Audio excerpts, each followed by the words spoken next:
RMC, Jean-Jacques Bourdin. Hervé Gattegno, rédacteur en chef du Point, et qui est avec nous tous les matins pour son parti pris. Écoutez bien ce que va vous raconter Hervé Gattegno. Bonjour Hervé. Bonjour. Alors, votre parti pris est simple. Nous venons de vivre un véritable coup d'État. Et vous allez nous expliquer pourquoi. Une décision vous fait dire que nous vivons un véritable coup d'État. C'est le classement sans suite par le parquet de Paris de ce que l'on a appelé l'affaire des sondages de l'Élysée, une décision qui vous stupéfie. Oui, Jean-Jacques, l'information n'a pas fait les gros titres de nos journaux. Oui. Et a priori, ça pouvait paraître logique. Ce n'est pas l'affaire du siècle.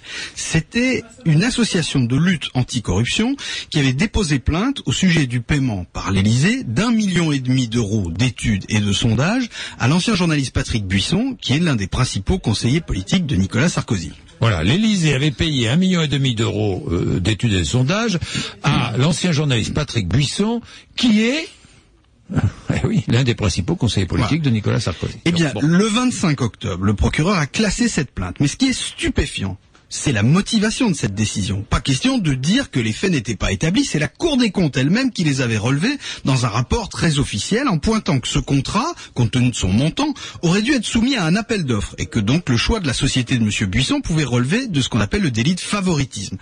Pour interdire toute enquête, le parquet invoque tout simplement l'immunité présidentielle. Et là, j'ai envie de dire, c'est un peu comme si on utilisait un bouclier antimissile pour parer une flèche. Oui, mais l'immunité présidentielle est prévue par la Constitution, il n'y a rien de scandaleux. Oui, la Constitution protège, à juste titre, le président de toute action judiciaire pendant son mandat.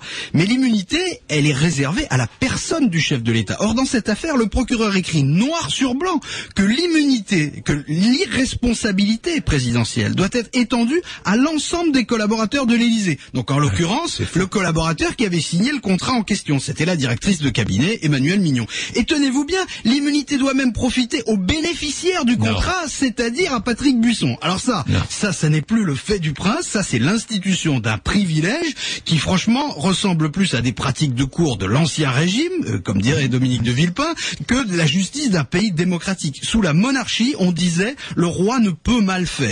Sous l'hyper-présidentialisme d'aujourd'hui, le président non plus. Mais ceux qui prennent des décisions en son nom, non plus. Et c'est l'absolution par l'absolutisme. Ça veut dire que si le président, Jean-Jacques, si le président envoie son chauffeur acheter une baguette de pain et qu'il renverse un cycliste en sortant de l'Élysée à toute allure en roulant à contresens, on n'a pas le droit de le poursuivre. Il est protégé par l'immunité présidentielle. Du président. Oui. Il n'y a pas un pays démocratique au monde où une règle pareille serait considérée comme acceptable. Mais est-ce que la question s'était déjà posée? Mais oui, évidemment, c'est pas une polémique nouvelle. Dans l'affaire des écoutes de l'Élysée sous François Mitterrand, les fameux gendarmes du président qui écoutaient tout Paris, ils ont été poursuivis, jugés, condamnés. Or, l'enquête a bien établi qu'ils travaillaient sur ordre du chef de l'État. Dans les affaires de la mairie de Paris, beaucoup de collaborateurs de Jacques Chirac ont été entendus par la justice alors qu'ils l'avaient suivi de l'hôtel de ville à l'Élysée. Il n'a jamais été question de leur reconnaître cette espèce d'irresponsabilité par délégation qui est invoquée, je devrais dire inventée aujourd'hui par le procureur. Vous pensez que c'est une décision prise sur ordre? Écoutez, je n'imagine pas une seconde le contraire.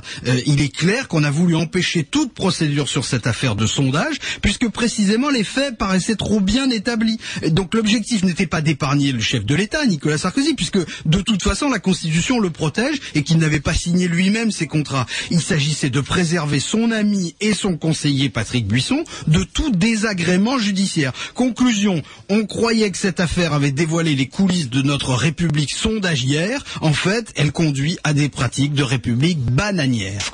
Eh bien, merci Hervé Gattegno. Tout cela devait être dit.